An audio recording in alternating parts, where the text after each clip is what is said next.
Depois de 430 anos de escravidão no Egito, finalmente Moisés conduz uma multidão para a terra chamada Canaã, lugar que Deus havia prometido ao povo. Deus desejava que seu povo aprendesse uma lição importante. Ele não apenas queria levá-los àquele lugar especial, mas também ensinar que o objetivo final da caminhada é a eternidade com Ele. Deus convidou Moisés para subir novamente ao Monte Sinai. Moisés permaneceu lá 40 dias e 40 noites e recebeu uma ordem. E me fareis um santuário, para que eu possa habitar no meio deles. O Senhor mandou construir um tabernáculo para habitar no meio do povo.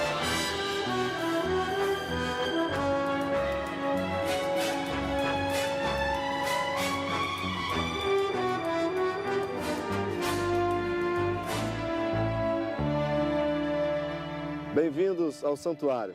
A partir de agora você vai conhecer a estrutura, os móveis, os ritos que eram realizados aqui e vai aprender também as lições profundas que Deus quis ensinar, não apenas para os israelitas daqueles dias, mas também para nós, para mim e para você, em pleno século XXI.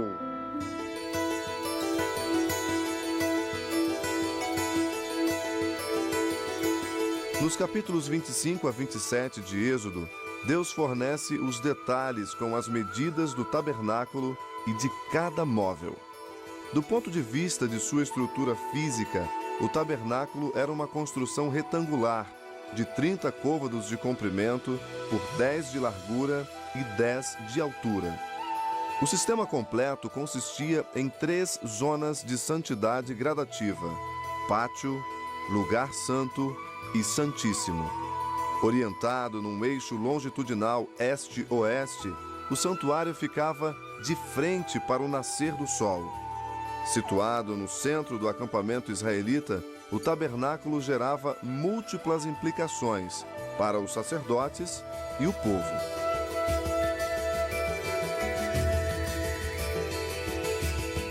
Eu quero convidar você para conhecer o mobiliário do santuário e o significado de cada peça. São 7 os itens do mobiliário: o altar do holocausto, a pia de bronze, o candelabro, a mesa com os pães da proposição, o altar de incenso e a arca com a tampa chamada propiciatório. A construção desses móveis foi executada de acordo com instruções específicas e precisas quanto a tipo de material, dimensões e o posicionamento no ambiente do santuário. Agora, vamos conhecer cada um desses móveis.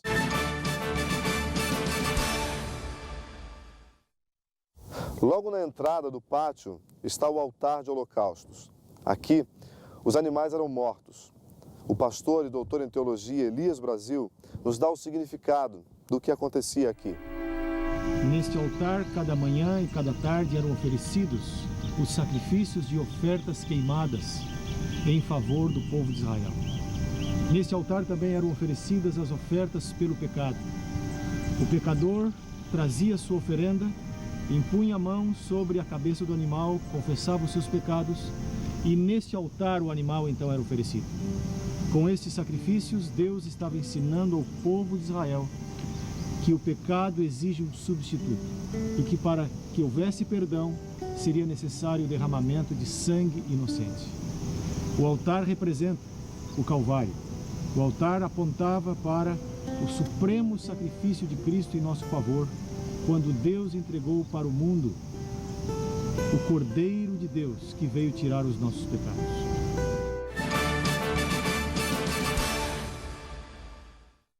O segundo móvel é a pia de bronze. Situada à entrada do santuário, os sacerdotes deveriam lavar-se antes de ministrar os sagrados ritos. Ensinava-se-lhes com isto que Deus exige pureza dos que se aproximam dele para servi-lo. Do ponto de vista tipológico, a pia nos ensina a importância da santidade, a importância da pureza de todos aqueles que servimos e adoramos ao Senhor.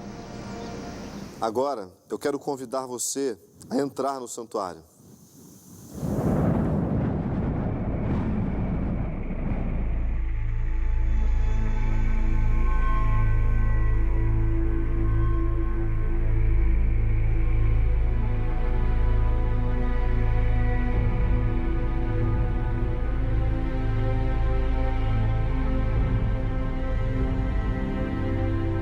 Até mesmo o mais fiel e espiritual dos israelitas não poderia entrar aqui no santuário.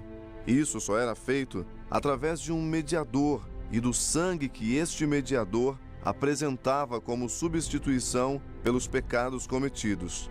Era o sacerdote que fazia a ponte entre o Deus Santo e o pecador, ao exercer seu ministério sacerdotal, tanto dentro do tabernáculo onde Deus habitava, como no pátio, onde se encontravam os pecadores ofertantes.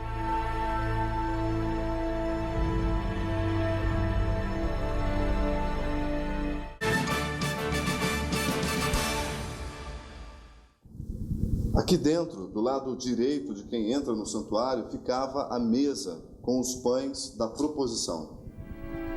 Era muito importante que os novos pães fossem trazidos e colocados à mesa antes que os velhos pães fossem removidos e dados aos sacerdotes. Jamais deveria faltar pão sobre a mesa. Estes eram os pães da presença e deveriam estar continuamente diante do Senhor, representando assim a constante, contínua e incessante provisão de Deus em favor das necessidades do seu povo. Nós podemos aplicar o simbolismo dos pães a Cristo como o pão da vida, o supremo provedor das necessidades físicas e espirituais de sua igreja.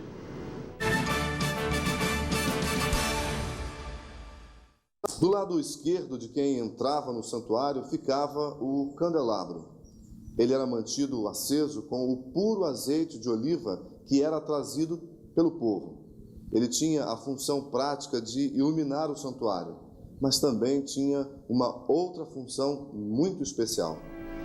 O número 7 representa a perfeição na Bíblia.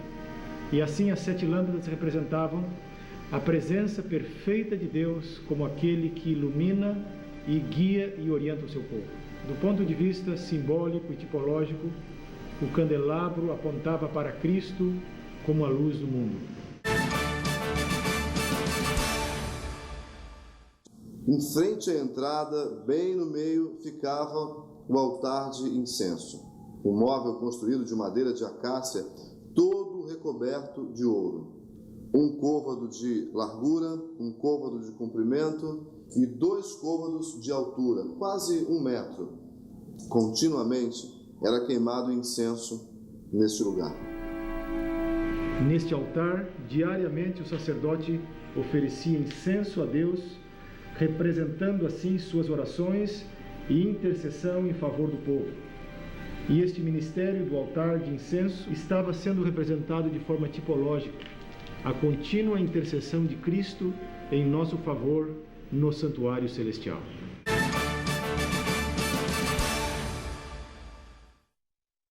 Este era o móvel mais importante do santuário israelita. Era aqui que a presença de Deus era vista pelo sumo sacerdote. Este móvel era feito de ouro puro, de ouro batido, com 2 côvados e meio de comprimento e 1 côvado e meio de largura. Havia 2 querubins, um em cada extremidade, que ficavam sobre uma tampa chamada propiciatória.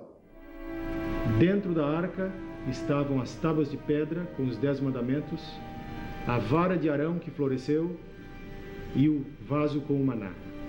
Sobre a arca, em cima do propiciatório, estavam os 2 querubins que olham com reverência para a lei de Deus. Aqui na arca, Deus revelava a sua presença através da sua glória, através da Shekinah, e esta arca representava o trono de Deus no santuário celestial. Aqui eram realizadas as cerimônias de purificação do santuário uma vez ao ano, no dia da expiação. A arca representava a justiça de Deus e também a graça e a misericórdia de Deus.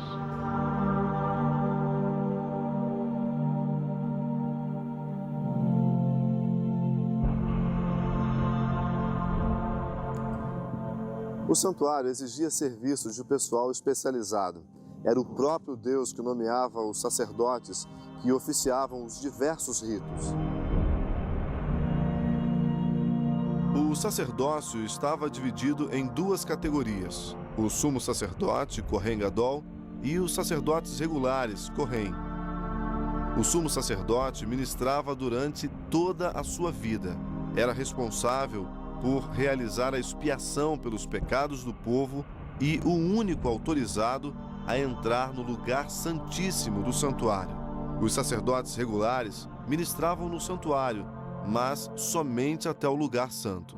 Contudo, há um nome genérico para designar os ministradores, que, embora fossem levitas, não eram filhos de Arão, Kohanim, que em hebraico significa sacerdotes, o plural de Kohen. Eles colaboravam com os filhos de Arão para o desempenho dos diversos serviços do tabernáculo. Havia ainda a importante tarefa dos levitas, que compreendia levar a arca, os vários serviços do tabernáculo, servir a Arão e a seus filhos, cuidar da música litúrgica, ser guardas do templo e ensinar a lei ao povo. Havia uma ênfase no preparo pessoal do sacerdote para oficiar aqui no tabernáculo.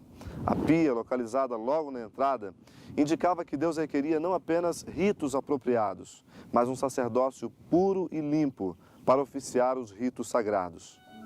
Os sacerdotes não deveriam entrar no santuário com os sapatos nos pés. Antes de entrar, as sandálias eram retiradas. Partículas de pó que a eles se apegavam profanariam o lugar santo. Deviam deixar os sapatos no pátio antes de entrarem no santuário e também lavar tanto as mãos como os pés antes de ministrarem no tabernáculo ou no altar dos holocaustos. Desta maneira, aprendia-se constantemente a lição de que toda a contaminação devia ser removida daqueles que se aproximam da presença de Deus. O ministério sacerdotal no santuário se realizava em uma fase diária e outra anual. Vamos conhecer agora cada uma delas.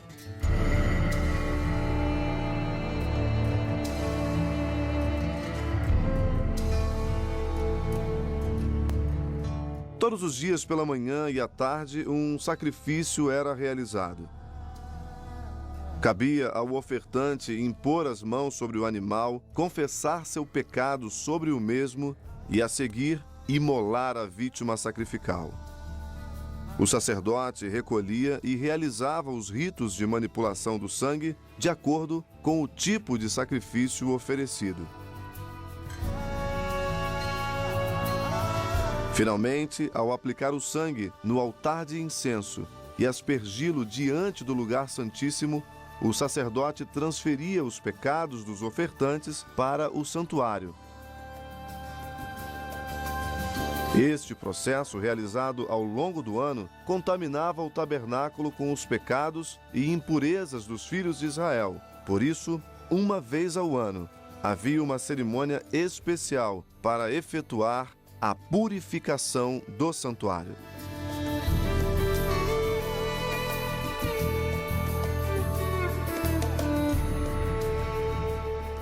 Era no dia 10 do 7º mês que ocorria a purificação do tabernáculo. Esse era um dia solene e de profunda reflexão para os israelitas. Era o único dia do ano em que se permitia acesso ao lugar santíssimo. E quem entrava lá era o sumo sacerdote. Através de um complexo de sacrifícios e ritos de manipulação do sangue, o sumo sacerdote realizava a expiação do santuário. Entre as cerimônias realizadas pelo sumo sacerdote, o ritual dos 2 bodes merece atenção.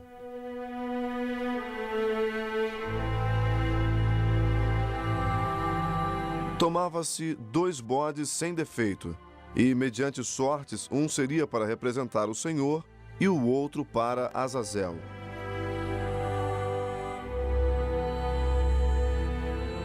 As expressões para Azazel e para o Senhor sugerem contraste ou oposição entre os 2 bodes. O bode para o Senhor, tipificando a Cristo, era sacrificado e o seu sangue utilizado nos ritos de purificação do santuário.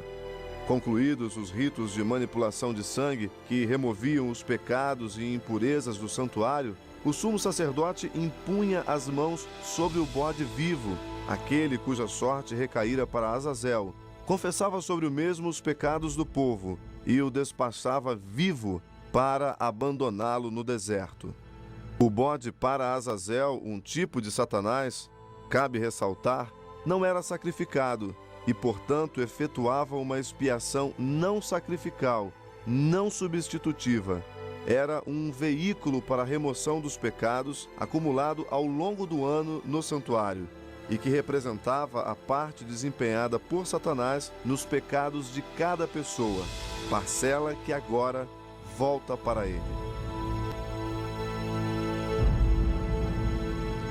No dia da expiação, Deus demonstrava a sua aversão e ódio ao pecado, depondo sobre o originador de todo o mal as responsabilidades que lhe eram devidas. Assim, Deus ensinava a todo o povo a sua aversão à transgressão e vindicava o seu caráter como Rei santo e misericordioso. Você vai conhecer agora os detalhes da vestimenta usada pelo sumo sacerdote.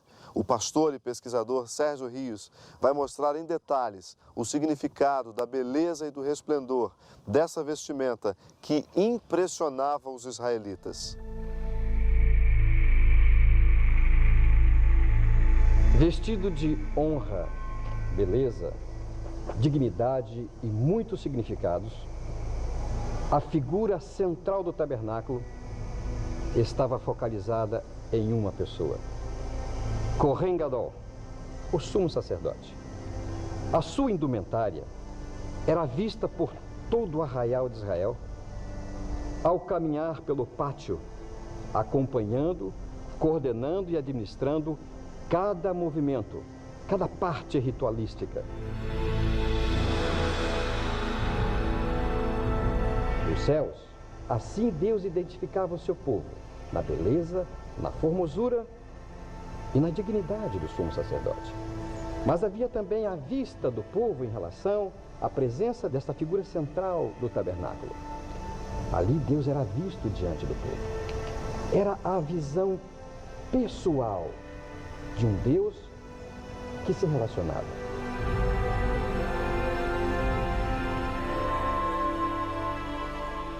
Nenhum dos sacerdotes vestia-se a si mesmo. Cada um deveria passar diariamente, a partir das 5 horas da manhã, de um ritual de purificação, de lavagem, onde eram banhados, e então de vestimenta, onde cada parte da indumentária era colocada sobre o seu corpo. Você vai acompanhar agora como era interessante o momento da vestimenta do sumo sacerdote. Um ritual solene e cheio de significado.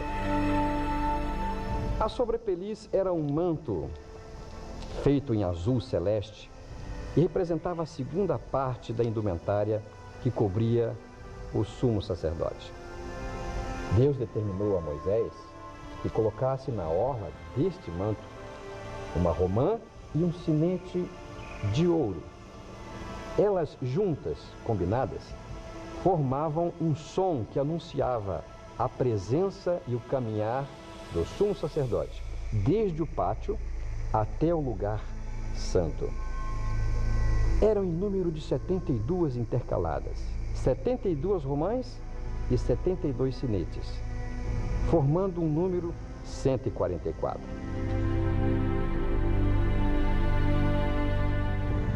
Agora chegamos a um componente especial na roupa do sumo sacerdote. Era o mais visível, o mais fantástico, o mais espetacular de todos, o éfode. Na verdade, era um avental, composto por uma riquíssima preparação, feito em ouro, em linho retorcido, em cores de azul celeste, de púrpura e de carmesim. Lembrando que tanto o ouro quanto a púrpura faziam parte, naquela época, da indumentária da realeza de qualquer nação. Era composto principalmente por um quadrilátero do mesmo material do tecido de fundo, onde estavam engastadas 12 pedras preciosas, cada uma delas representando uma das 12 tribos de Israel. Ao entrar no santo, diante do altar de incenso, diante da mesa com os pães da proposição, E diante do menorá, com as 7 lâmpadas, estava o sumo sacerdote carregando em seu coração a coletividade de todos os filhos de Israel e o nome individual de cada um. Numa representação macro, você pode entender que o seu nome, a sua pessoa, estava ali representado, porque a figura do sumo sacerdote representava a Jesus Cristo, o maior de todos, o único sumo sacerdote, capaz de levar em seu coração o nome de toda a humanidade, e o seu, em especial. Este detalhe que você está acompanhando era de suma importância. Aliás, era ele que dava o significado ao peitoral, uma espécie de bolso que ficava na parte central do éfode. Esses 2 objetos colocados chamavam-se Urim e Tumim. Presume-se que eram pedras preciosas, especialíssimas. Davam o nome ao peitoral de racional do juízo. Estas 2 pedras tinham significado. Urim, luzes. Tumim, perfeições. Ambas indicavam verdade e justiça e representavam a expressa vontade de Deus para o seu povo. Como parte integrante do éfode, existia o cinto, ricamente trabalhado, com o mesmo material da confecção do éfode. Sobre os ombros existiam 2 pedras em ônix. Essas pedras tinham gravados os nomes dos filhos de Israel. Representavam a disposição de Deus de assumir sobre si tudo que estava relacionado à vida do povo. E completando as vestes sumos sacerdotais, chegamos finalmente à mitra e à tiara, a cobertura sobre a cabeça. A mitra em linho fino, absolutamente branco, e sobre ela uma lâmina em ouro puro, onde se podia identificar a inscrição Santidade ao Senhor. Uma expressão clara, evidente, de como Deus queria que o seu povo fosse visto, em seu caráter e em sua maneira de ser.